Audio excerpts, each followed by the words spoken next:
Hi there, my name is Cheryl, and over the next 5 minutes I'm going to tell you a little bit about how migrant cultures have influenced food and food cultures here in Australia. I will be specifically looking at Sudanese culture. Let's start by looking at Sudan as a country, as in recent years Australia has seen an influx of Sudanese migrants as a result of famine and civil unrest in their home country. So where exactly is Sudan? Sudan is located in sub-Saharan Africa on the east coast of the continent. In 2011, it was officially split into Sudan and South Sudan. Its borders include Ethiopia, Egypt, Chad, and southern Sudan. Over 500 ethnic groups live in Sudan, including the Dinka people. It is predominantly a Muslim country, but there are also Christians and Catholics living there.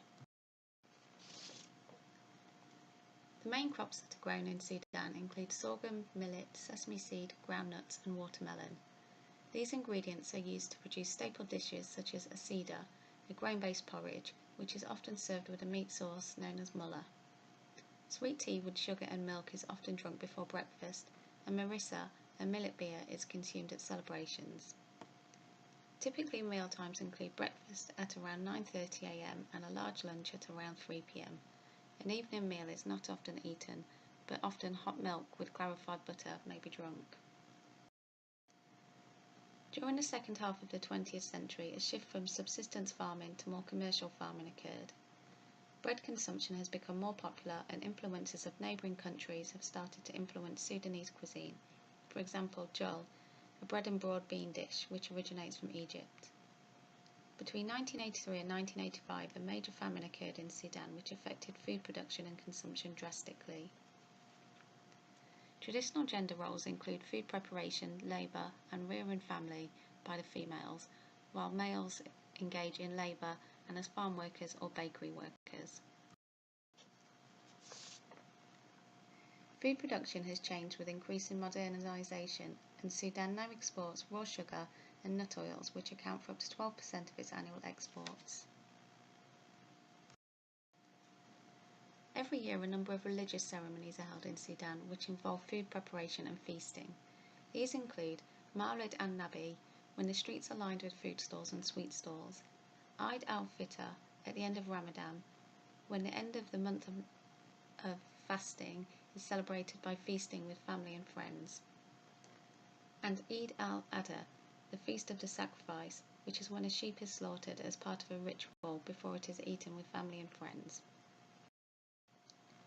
Patterns of food consumption in Sudan have changed over time. They have increased consistently since the 1990s, but fell drastically during the famine of the early 1980s, where average daily consumption dropped to only 1,800 calories a day.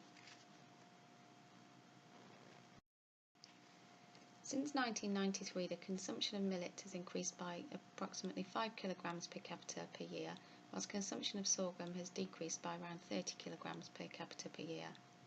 Also, when compared to Australia, much less beef is consumed per year, but similar amounts of lamb and mutton are consumed per person. Sudan also received some of its food as emergency food aid, which unsurprisingly saw a huge spike during the famine of the early 1980s. A number of Sudanese migrants have moved to Australia in recent years, increasing from around 4,900 people in 2001 to 22,900 people in 2011. This is primarily due to the effects of war and famine. Many migrants have settled in pockets of larger cities, such as Footscray in Melbourne, where Sudanese migrants make up 0.3% of the population. This migration, as well as migration from many other countries, has influenced modern cuisine in Australia. However, the main exposure to Sudanese or African cuisine remains predominantly through restaurants and cafes, as evidenced by this menu taken from a Sudanese restaurant in Melbourne. Changes in Australian cuisine have happened over time as the country has become more multicultural following the removal of the White Australia policy after World War II.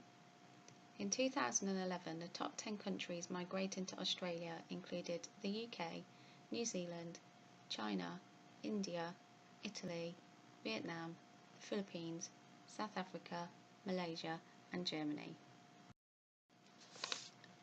These countries have brought many culinary influences, such as meat and 3 veg from the UK, dim sums and stir-fries from China, curries and flatbreads from India, pizza, pasta, salads and desserts from Italy and Greece, and noodle-based soups and rice paper rolls from Vietnam.